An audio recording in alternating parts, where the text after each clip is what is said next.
Hey everybody, welcome back to your Dawn of Autonomy podcast. I'm Don Zoldi, your host, CEO of P3 Tech Consulting and publisher at Autonomy Global. This is August, everybody, and it is Security Month. Echodyne is the sponsor this month, for which we are very thankful. And today we have one of Echodyne's stellar employees. We got Madelyne Loftin. She is, very long title, drum roll please, the system integrator partner specialist there. And she's going to walk us through everything new that's going on at the company. So, Madelyne, great to have you on the show. Thanks, Don. Thanks for having me. Absolutely, absolutely. So, Madelyne, for those that don't know you, because honestly, Echodyne has been a great partner to Autonomy Global, to the Dawn of Autonomy, and we've seen you guys at a lot of different shows. I feel like this is like the first time you and I have interacted. So, tell everybody a little bit about yourself. Sure. So I spent just roughly under a decade working in LiDAR, specifically with drone LiDAR, before hopping over and have been with Echodyne for the last 2.5 years. So I think just to kind of summarize it, I guess most of my career has been spent focused on sensor technology and how to take something that's highly technical and simplify it for everyday problems and solving problems. But I think what I really enjoy most is just getting to know a technology and helping others by education, and specifically in my role at Echodyne now, working with a variety of different partners who are also focused on security initiatives. Well, I love that, Madeline, because systems integration is the name of the game today. I mean, I think, the especially in the drone industry, as we see it mature, we see the sensors producers like Echodyne also kind of going along with that, where the idea of working together has become so commonplace, and open systems architectures so really exciting times, I think, as we're on the cusp of some really great things in terms of professionalism and new breakthroughs in the industry. But before we talk about all the things you guys are doing, tell us a little bit more about Echodyne itself. You jumped into this company about 2.5 years ago. Kind of what inspired you to make that leap, and what do you love about it? Sure. So I guess I'll answer your last part first. So what made me decide to take the leap? So working in drone LiDAR and, Part 107 and all of that, and then, looking ahead to the future, I was like, hey, these drones are going to be a problem. And so that's when I kind of landed on Echodyne. But I guess for those that don't know Echodyne, or maybe don't know Echodyne well, you talked a little bit about just kind of sensor technology. Echodyne is simply radar. So we are highly focused on radar and high performance radar. So historically, a capable radar system, they were often large, expensive, power intensive, difficult to deploy, difficult to maintain. And so what Echodyne brought to the table was a technology called MESA, which is mechanically electronically steered array radar. And so we use this technology to basically have a smaller, compact radar that can easily be deployed across many different applications and verticals. It just kind of, to your point, opens up radar to everyday users that might need this technology for either airspace awareness or even just, security purposes. Yeah, as I think about the different markets and the problems you guys are trying to solve there, obviously security agencies, defense, public safety, critical infrastructure, all of these things come to mind. So I think I heard you answer my next question, but I'm going to ask it anyway, just to make sure I didn't miss anything.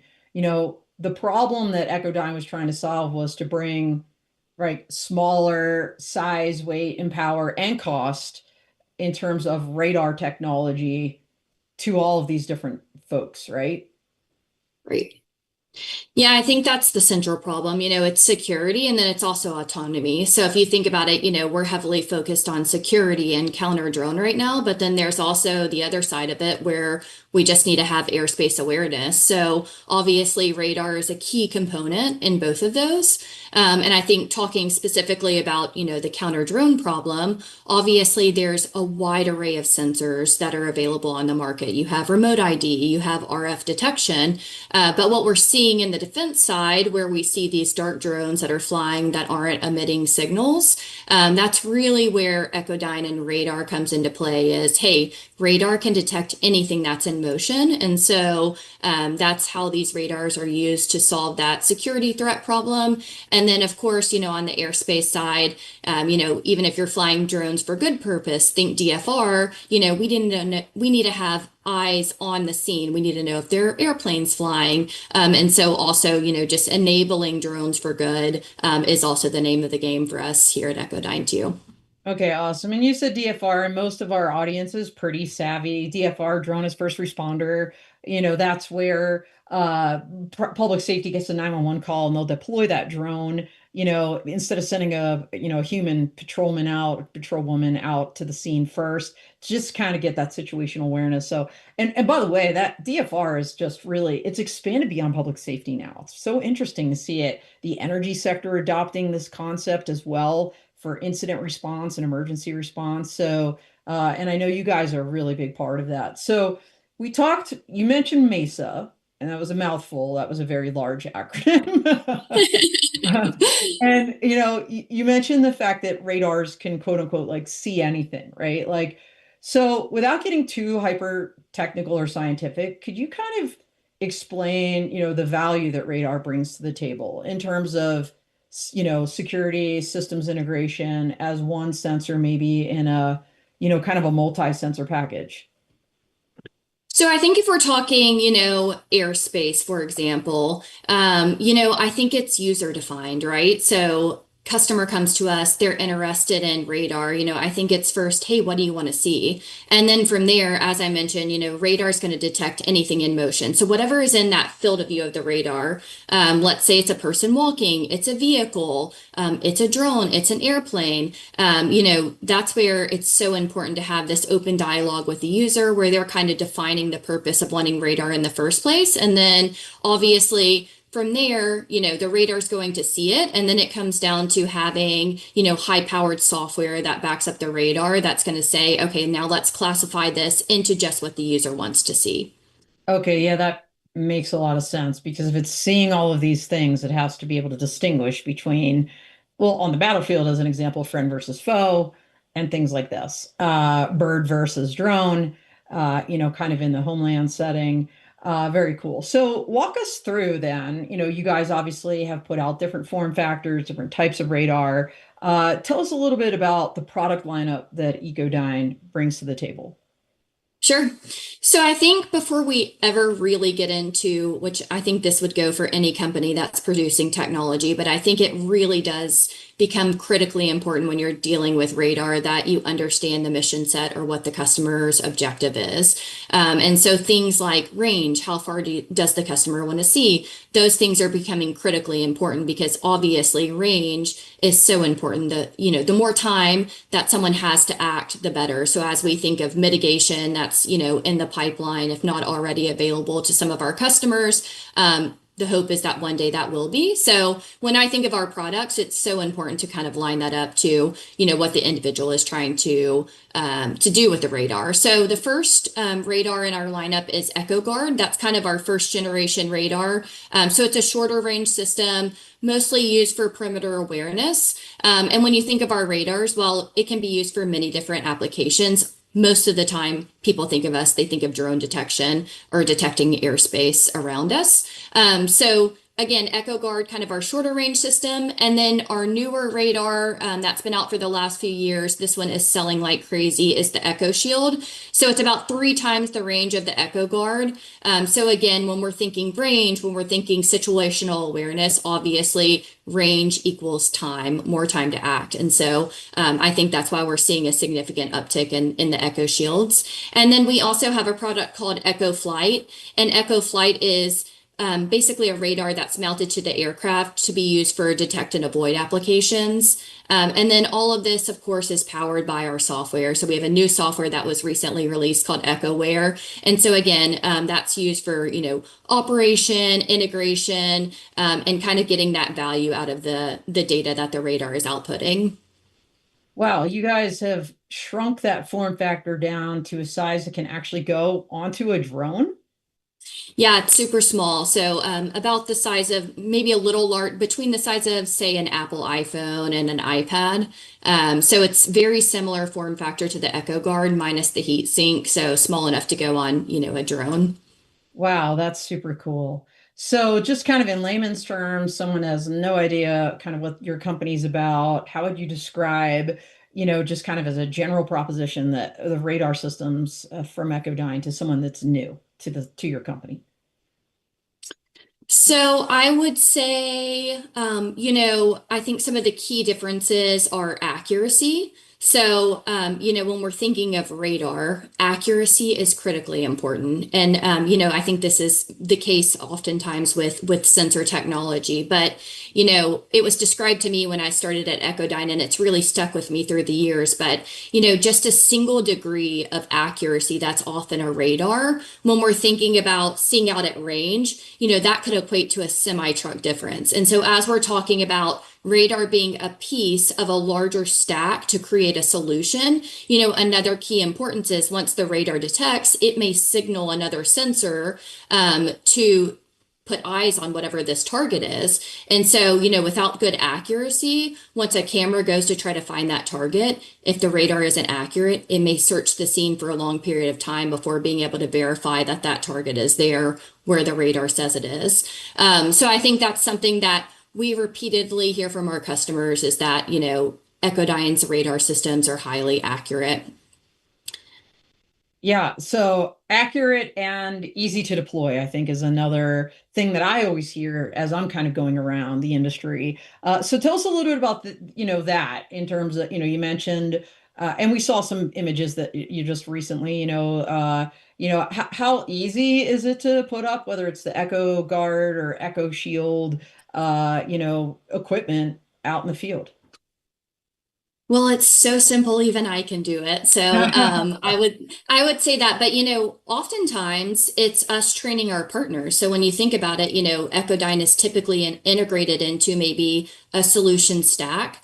And so I think that's kind of the importance of kind of having that powerful software that allows the, partner or end user to take that system and integrate it into a platform that has other sensors. And so, the setup is quite easy, as well as just using that EchoWare software to integrate it, tune the radars. It's pretty simple. And then I think, obviously just kind of drilling down to what is it that the customer wants to see. And so that's where things like classification of objects and that sort of thing becomes critically important. But yeah, I think most of the feedback we get from the field, whether it be, customers or partners, is that the system works fluidly into other platforms and is fairly easy to set up as well. So let's talk about that software EchoWare for a second, because like you said, you need to be able to distinguish things, if it's going to detect a whole range of things in its field of view.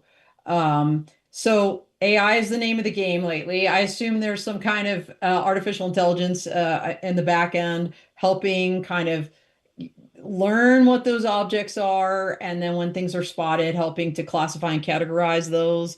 But I don't know for sure. So why don't you tell us, like, and you don't have to tell us the secret sauce here, but like, tell us a little bit more about the software. So obviously we're talking so much today about AI, and so obviously that's critically important. I guess what I would say in simple terms about EchoWare is it's really an enablement software. So number one, yes, from within EchoWare, you can nail down in terms of classification, but I think that's where the open infrastructure becomes critically important. So taking the output from EchoWare, the classification capabilities, and then feeding that into a broader system. And so I think that's what EchoWare really does a really good job of. So when I think about, let's say, the critical infrastructure space or commercial space, a lot of these customers are using a VMS system or a video management system that they're getting alerts for all different types of security alerts across their entire site. And so it's, EchoWare is enabling the flow of data into these other sources that people are getting their security information from. And then I think to the point of classification, because Echodyne has very good accuracy. Even if a drone is hovering on a site, for example, which we see this all the time, we're able to detect the micro Doppler signal that's being emitted from the drone. And so therefore, we're able to say, hey, this is with a very high level of confidence, a drone, and then again, slew that camera maybe to that target to put visual on it so that a customer can take action in whatever way they would, handle an alert of that type. That's an excellent kind of day in the life example, I would say, of as a practical matter, how, Echodyne's radars are being used with other sensors, the visual sensors and things like that. And the VMS, you mentioned that software as well. So really, really cool. We've been talking about Echo Shield and Echo Guard, but just to be clear, what are the differences between those two? I think you said Echo Guard was the original one. Is that right? Okay. Correct. All right. Yep. And then Echo Shield, and there's the primary distance difference, the distance that it can detect, and if so, what are we talking about in terms of differential there? So I think there's a few key differences. So one, size. So when we think, size, weight, and power requirements, it's going to be a little bit different between both of the radars. So I mentioned earlier just a kind of a visual reference point for Echo Guard, somewhere between the size of an iPhone and an iPad. Echo Shield, it's going to be a little closer to the size of a backpack, weighs about 40 pounds, so a little bit larger. And so because of that size, obviously power and range are significantly higher. So just some rough ranges here, an Echo Guard's going to see maybe a Phantom 4 size drone at roughly 1 kilometer, whereas an Echo Shield can see it out quite a bit further, about 3 times the range. And then another key factor is how many targets can they detect at one time. So the Echo Guard can see and track roughly 20 targets at a time, whereas Echo Shield can track roughly 1,000. So when we think about maybe defense applications where you're seeing kind of these drone swarm incidents happening where they, line drones up and fly them all at one time, Echo Shield can easily track, large drone swarms and even Echo Guard 20, up to 20 targets. And so some key differences there. And so again, that's where, it's not about piecing just technology into, any environment. It's really kind of understanding what these customers are up against and pairing them, according to what radar makes the most sense there. Okay, great. And Echo Flight, that's the little one, right? The smaller one that goes onto the drone. Where does that kind of fit into the overall picture? And are you finding also, this is a compound question, I apologize. I'm going off script. Do you find that some customers are like, hey, we'll take an Echo Flight or a handful of them for our drone fleet, but we want to complement those with some ground-based ones, whether Echo Shield or Echo Guard as well for kind of like a holistic picture? So I think Echo Flight probably makes up the smallest size of our customer base, just because, for the most part, people are doing more fixed ground-based, airspace awareness. But to your point, yes, absolutely. We find this kind of combination approach where, maybe they want an Echo Flight, but then they also want kind of fixed sites, such as like, a 4-up. When I say 4-up, that means 4 of the radars that make that full 360 visual. So, absolutely, we see these combinations of Echo Guards, Echo Shields, Echo Flights to kind of achieve their mission set that they're hoping to accomplish. Okay, awesome. I want to talk a little bit about some practical use cases because look, we just closed out the World Cup, right? And everybody was watching with bated breath because everybody's like, oh, this is where the big one could happen, right? This is where we could have some horrific drone incident. And I, from the numbers I saw, I mean, hundreds and hundreds of drones were detected, across those, 600 plus venue sites in North America, Canada, US, Mexico. Tell us a little bit about, the FIFA experience, because I know you guys were very much involved in that at a number of locations, and the idea of layered security. So I think I have to first start by just complimenting the industry here, right? It wasn't one single player that led to the success of FIFA. And so with that being said, I think Echodyne was a key player there. So we were deployed at, at least all of the US sites across the country in combination with partners. And so I think what the important takeaway here is that I think the success or, lack of incident that we saw with FIFA was really credited to these layered integrated security systems. So, radar being the backbone, RF, remote ID, high powered cameras. I think we heard a number that there were maybe 700 drone incursion incidents or so that happened during FIFA. And, I think we were all kind of as technology leaders on standby, just hoping, that there were no major incidents. And I think we all walked away from it feeling very accomplished that, that was a huge undertaking to have that many sites going on at one time. And so I think it really reflects kind of the strength of the technology and the importance of layering these technologies together and not relying on a single sensor, but kind of building this purpose-built system that's going to really provide the level of security that we need today with the threat level being what it is. Yeah, absolutely. I mean, were there any, lessons learned out of that experience, or even conversely, concepts or ideas that were reinforced, or validated, if you will, further by the FIFA experience? Yeah, I think kind of doubling down on a little bit of what I'm talking about, but kind of to put that into context. So you're protecting these large venues, public spaces. I think the first idea is that, hey, maybe there's a drone flying over that really doesn't mean any harm. Well, if that's the case, they're likely going to be legally compliant and emitting, a remote ID. And so I think that's where that sensor comes into place. And then, where radar comes in is, let's say they're not emitting and they're flying what we call dark. Back to my point, radar is going to pick up anything that's in motion. So we're not relying on a sensor. And so I think what RF, what remote ID are missing, now radar is picking up, and radar, because it's highly accurate, or at least, the sensors we're talking about today are, they're able to say, hey, this is, a drone, slew a camera to this target. And so now, because you have that high level of accuracy, you can put a visual on it. And that visual really enables the person that's receiving this data to make, intelligent decisions based on what they're seeing. Is it carrying a payload? And so when I think about FIFA, think about the number of people that were attending that. Those systems are so critically important. And so I think that's really the biggest takeaway for me is, when I think about the success and the fact that we didn't have any news articles about, anything bad happening at FIFA, it really was, people building out these systems. I don't want to say they were foolproof, but at least, we didn't have any major mentionable incidents that happened, these last few months.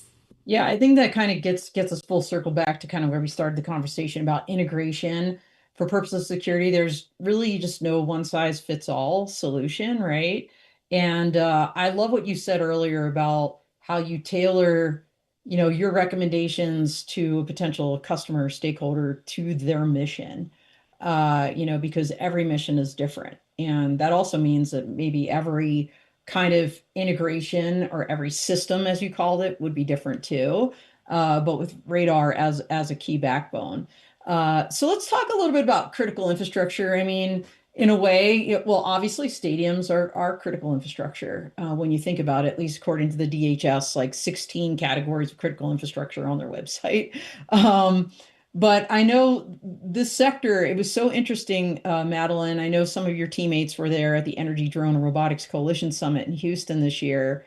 It was so interesting for me to see how, with Section 2209 kind of bubbling along in terms of implementing that rule finally, the Safer Skies Act for public safety and those collaborations between groups like drone responders and public safety entities and critical infrastructure owners that are generally privately owned, or privately held entities. To see all of that and see this kind of, I'll call it awakening on a different level about security, in particular counter drone. Have you kind of experienced, FIFA aside, have you experienced that where now all of a sudden maybe certain stakeholders are given the authorities, given the new threat, kind of picture out there that people are like, okay, we need to talk. It may be more so than in the past. Absolutely. So I think one of the interesting perspectives we have internally at Echodyne is that we have a tremendous amount of defense business. And so I think we've been scared for a long time, right? Because we're seeing what's happening internationally and we're saying, hey, this is, pretty easy for them to use this in, maybe war scenarios, but, it could happen on homeland as well. And Right. so, I think it was a lot of just kind of us understanding it, but maybe the industry wasn't quite ready to receive that. But I think now we're seeing, especially with things like some of the international data centers being attacked recently. And, when we think about, these data centers, yes, they're physical infrastructure, but they're protecting cloud infrastructure. So this, supports so much. It supports our hospitals. It supports just so much of our day-to-day banks, financial institutions, all of those things. And so I think, yes, to your point, absolutely. The conversation has shifted. I think even in the last year, and that applies to airports, utilities. I was recently at a ports conference and it was just so even eye-opening for me how much of a drone issue they're aware of already. And so I'm just finding within the commercial critical infrastructure side that there's more blurred lines in terms of defense and critical infrastructure seeking some of the same technologies to protect themselves. Yeah, it makes an abundant amount of sense. And I imagine that need also carries over just 100% to private security. I mean, this is going to be a great month, by the way, Madelyne, you guys are sponsoring. We're going to have Titan Protection back on the show later in the month, doing some amazing things. But I remember we had their CEO in last year. He was talking about a scenario just at a car dealership, where, they were getting cars stolen like routinely off the lot. I mean, that's like tens of thousands of dollars every time, right? Like, and the fact that they use different systems, I'm going to assume Echodyne is one of many that they use to integrate holistic pictures, right? Just even on the private side, are you seeing also kind of a surge in this for radar? I mean, I imagine like a mall, or like, like I said, a car dealership. They might not have had in their, top of mind, like we need to buy some radars, for, to protect our property. But are you seeing that on that side of the house as well, a little bit more? Totally. I think the verticals are expanding, and I think that's mostly, I think, kind of an awakening, right? Where they say, hey, maybe just a camera isn't enough. I think for us at Echodyne, we do kind of stay in this really focused area of drone issues and airspace issues. But, even that issue is now just, it's broadening so much. And so we're, when I think back maybe 2.5 years ago, if you set down, our team, we may have 4 verticals that we're going after, but that's just grown so much. And so you can catch us, at hundreds of shows every year now, trade shows now, just because that's how many different verticals we're supporting. Because the threat, like to your point, it's even targeting people who maybe, a few years ago weren't aware of the threat or weren't experiencing the threat. So. Yeah, absolutely. I mean, I was also just recently at the Esri Safety and Security Conference. I had a great, discussion from the Pennsylvania Department of Corrections. I was mostly focused on GIS and how they're leveraging that, but man, corrections facilities, they're probably one of the most targeted, I'll say critical infrastructure sectors in terms of the drone threat. And I think everybody across the board has realized our security can no longer be ground-based. Like the threat is coming from the sky now, and it never used to. And that was definitely a ripple that I heard throughout that whole conference in San Diego about a month ago. So it's really interesting. Absolutely. And to your point, corrections is a huge one just because they are dealing with, these contraband, drops and the thing about those are the criminals and the people that are doing this, they're only getting smarter. And so kind of to the point of talking about dart drones, like, someone who's trying to drop contraband into a corrections facility is likely not going to be compliant with remote ID or emitting RF sensor. And so that's where radar becomes a huge piece of solving that problem that they're experiencing. And when I think about corrections specifically, that's something actionable. So, let's say someone's sitting there watching the security system at their corrections facility, they see a contraband drop. Well, they can go remove that before it makes its way into the prison system because, these drones are getting larger so they can carry heavier payloads. And so, we've seen just really crazy things out of these corrections facilities. And so, yeah, absolutely to your point, that's a hot topic as well. I'm almost laughing because I can't remember who was saying it, but somebody was saying like literally they were trying to use a drone to like lift a dude out. Like I was like, I'm what? I mean, what? But like you said, they're getting bigger. There's more capability out there. We recently heard this, New Jersey, a warehouse, like six, spray drones were stolen. I mean, talk about a security posture. But what I love about what you guys do is, and I've been saying for years now, right? Counter drone is the yin to the drone industry's yang. And you guys, you serve both sides of that house. So I know it's security month, but I don't want to end the show without talking a little bit, especially as I hope we stand at the cusp of a Part 108 like publication soon, right? This beyond Yes. the line of sight. Everybody's been waiting for, how you guys can enable UAS traffic management. And as part of that, even the counter drone piece of it, all at the same time. Can you just talk a little bit about that as we kind of stand waiting with bated breath for this big regulatory change to come down?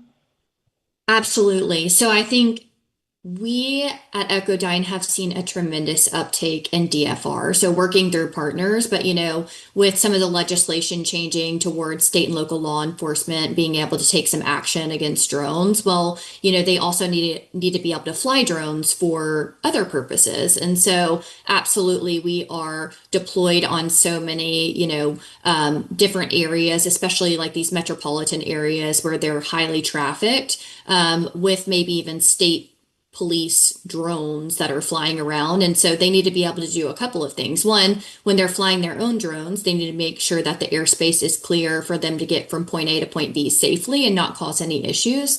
But they also need to be able to differentiate their drones from someone else's drones. And so that's really where that whole, our flow of data maybe into another system becomes critically important. And then, obviously we're seeing quite a bit more in terms of drone delivery. And so, as that evolves and continues to change with Part 108, I think we're going to see more and more of these drone deliveries. And we've even supported some customers, maybe outside of the US, that are doing really interesting like medical deliveries using drones where they're doing, organ or blood deliveries from one hospital to another. So there's that whole side of it that we're supporting here at Echodyne too, that I think is so interesting, alongside the security applications as well. Well, you alluded to it, but I just want to be clear, your EchoWare, does it also integrate into, for example, UAS traffic management systems? Because I think there has also been an awakening by many on the commercial drone delivery side and public safety both, that, calling people on a cell phone to deconflict airspace, like in a small part of Texas, isn't going to cut it. So like, we need some kind of a holistic system. In that light, are you guys also then able to integrate into those systems as well? Absolutely. So I always think of EchoWare as kind of like your operations and radar management.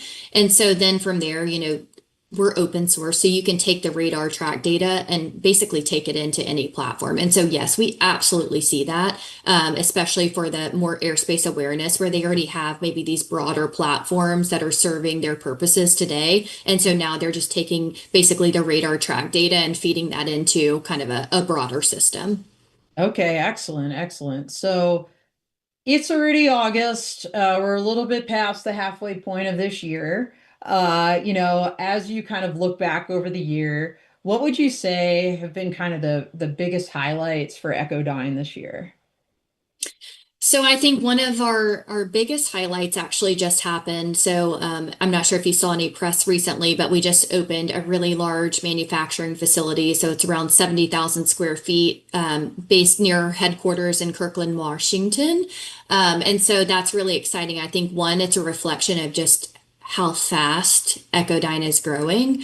But at full capacity, that manufacturing facility will be able to output roughly 30,000 radars a year, which it seems like a high number, but honestly, radar is in super high demand. So I think that's obviously so exciting to us at Echodyne, but I think it's really exciting to the security market as a whole that we're going to be able to get these radars deployed faster. And then also, just an added value that we're manufacturing those right here in the US is an exciting point for me as well. Very cool. Yeah, actually, fun fact, Autonomy Global, we did publish that press release. So, yeah, Yay! we get a lot. You guys have a PR firm. They send us stuff. We post it up all the time. So, you guys do have a lot going on. Well, as you look kind of ahead, right, to the remainder of this year, you mentioned you guys are at a bunch of different shows. You just opened this, facility in Washington. Kind of what do you see coming down the pike in the future? If you can give us any highlights. So I think just what you can always expect, or what I've come to realize about Echodyne, is really just consistency. So, we're not trying to solve every security issue. We're just trying to do radar very well. And so I really, really like that focus perspective that we have. So I think, as I look ahead, there's, more funding that likely will be coming around for, a second round of FEMA funding post FIFA. And so I think Echodyne will be playing a big part in that. But yeah, I think, as I look ahead to the end of the year, I think it's more of the same. It's consistency. It's, us expanding this manufacturing center so that we can get radars deployed to meet the demand. So that's really exciting. And so that's what has me the most excited looking forward. And then, of course, as I mentioned, we are everywhere. We attend hundreds of shows now. So across, international teams, our defense team, and then the team I sit on, which is the commercial team, we are everywhere all the time, mostly just as an education source. But then, of course, in my role, just working alongside the partners and enabling them as they're building out these security stacks. We want to make sure that they are, not struggling with the radar piece. And so, as I look ahead, it's really just that partner enablement that's so important, at least to my mission as well.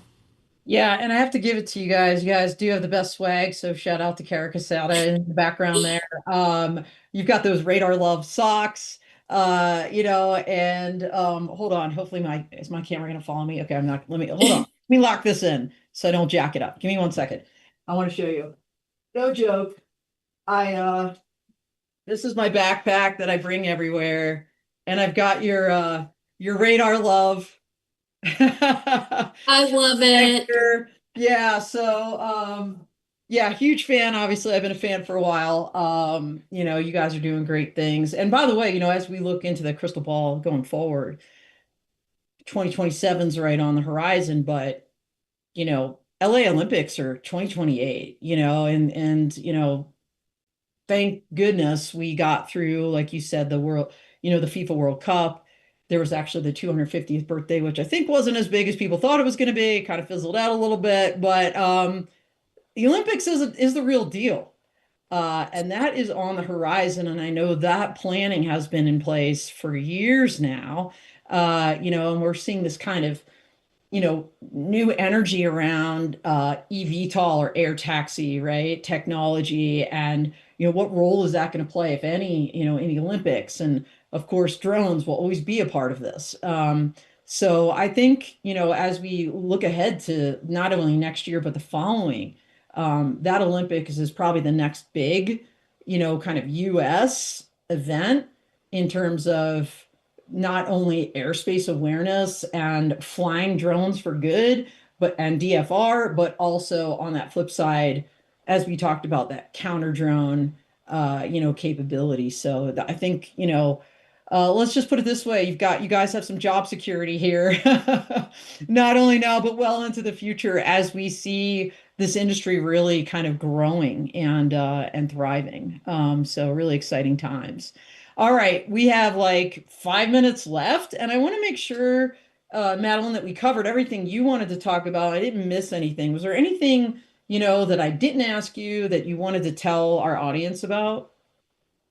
No, I think we covered it. I think this has been super exciting and obviously very timely as we're just, post FIFA. And to your point, the Olympics are the next big thing, right? So time never slows down. And so to your point, we have our work cut out for us. And so honestly, just the opening of the manufacturing facility is going to be huge for us because the demand truly is that high.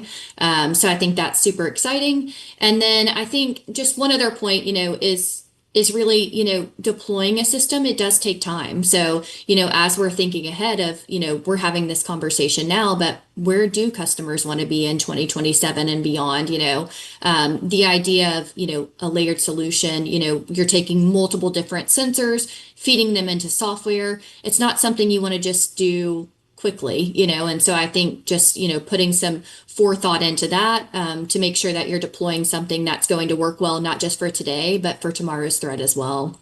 Yeah, I mean, look, I love the fact that you guys are honest brokers about this. Like, hey, radar's our niche. This is what radar does. You might need visual, you might need RID, you might need all these other things, and here's what you might, need to think about.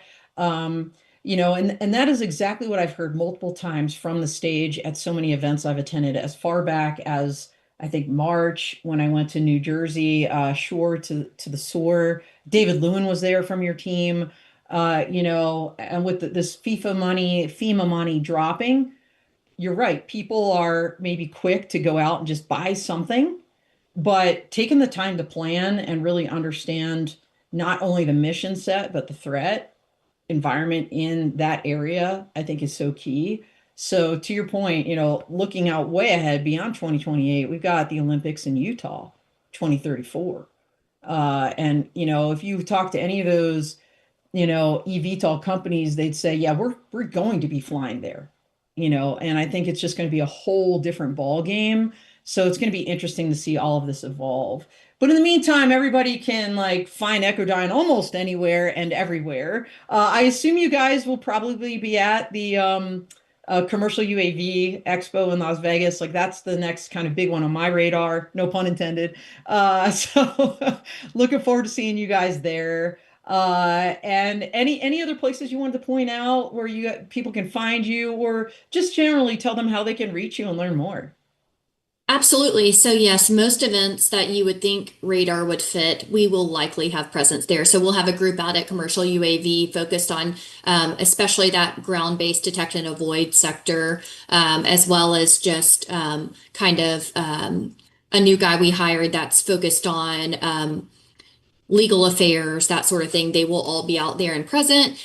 We have a big security conference coming up, GSX. So we'll be putting a lot of resources into that. Of course, we are at most of the large defense shows as well. But outside of events, of course, we keep our website up to date with all of our events as well as any pertinent information. And then we have a large presence on LinkedIn as well. And, personally, I'm happy to also connect just to chat with people about the technology, do a little bit of education. Again, my main focus is partnerships, but I just really love talking about radar. So always happy to indulge in that conversation as well. So I know we've been using your maiden name, Madelyne, because you and I talked about this before the show, Loftin. But if someone's trying to find you on LinkedIn, for example, like what are they looking for exactly? What name? Madelyne McNabb's on there on LinkedIn as well. Okay, and it's one B. One B, just one. Okay, all right. Just wanted to be clear so people can find you out there.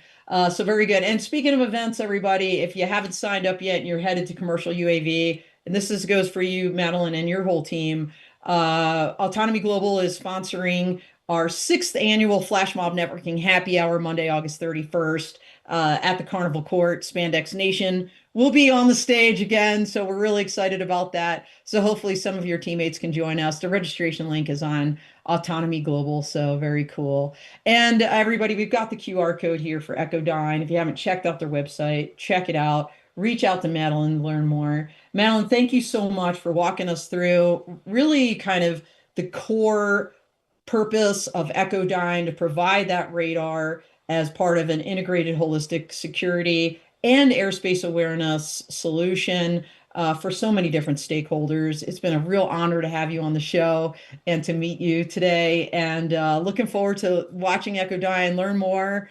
And so that's all she wrote, everybody. We are out here.